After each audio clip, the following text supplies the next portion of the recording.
பச்சை பயிறு இந்த மாதிரி நல்லா கழிஞ்சு எடுத்துக்கோங்க. கழிஞ்சு எடுத்து இப்படி குக்கரில் போட்டுக்கோங்க. குக்கரில் போட்டு முடிச்சதுக்கப்புறம் 1 ஸ்பூன் அளவுக்கு நல்லா விளக்கெண்ணெய் ஆட் பண்ணிக்கோங்க இதுலேயே.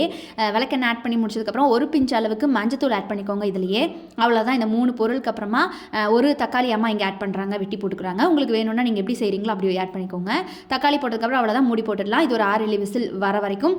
சைடில் பார்த்தீங்கன்னா ஒரு பேனில் எண்ணெய் ஹீட் ஆனதுக்கப்புறம் இந்த மாதிரி சின்ன வெங்காயம், பூண்டு, பச்சை மிளகா, வரமிளகா, கருவேப்பிலை இதெல்லாம் இந்த மாதிரி ஹீட் ஆகிருக்கிற ஆயிலில் போட்டுக்கலாம். கடுகெல்லாம் எதுவும் சேர்த்துல, நீங்கள் சேர்த்திடாதீங்க. சீரகம் மட்டும் இந்த மாதிரி வெந்துட்டு இருக்கும்போது சேர்த்திக்கலாம். சீரகம் இதில் நல்லா போட்டதுக்கப்புறமா அது நல்லா வதங்கும் போதே இப்படி மல்லி விதெல்லாம் ஆட் பண்ணிக்கோங்க. இது ரெண்டும் போட்டதுக்கப்புறம் அதை போட்டு நல்லா வதக்கி விட்டுக்கோங்க.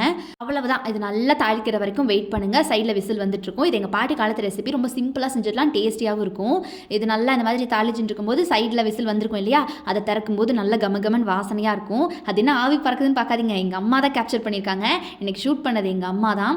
அதனால் கொஞ்சம் டான்ஸ் ஆடும் கேமரா, பட் நல்லா இருந்துச்சு, நல்லா ட்ரை பண்ணியிருந்தாங்க. இப்படி இந்த தண்ணியை வந்து எடுத்துருப்பீங்க இல்லையா, இப்படி வெட்டி வச்சிருக்கிற தக்காளிக்குள்ளேயே இந்த தண்ணி இருத்து, அந்த பருப்பு தண்ணி இருத்து ஊற்றிக்கோங்க.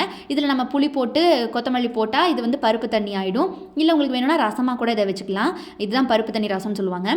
இதோ நம்ம மீதி இருக்குள்ள பருப்பு பச்சை பயிறு அதை வந்து இதுக்குள்ளே நம்ம ஆட் பண்ணிக்கலாம். வெந்துட்டு இருந்த அந்த இதுக்குள்ளேயே ஆட் பண்ணி இது நல்லா கொதி விட்டு இறக்கணும். இது நல்லா கொதி விட்டதுக்கப்புறமா பார்த்திங்கன்னா உப்பு தேவையான அளவுக்கு போட்டுக்கோங்க.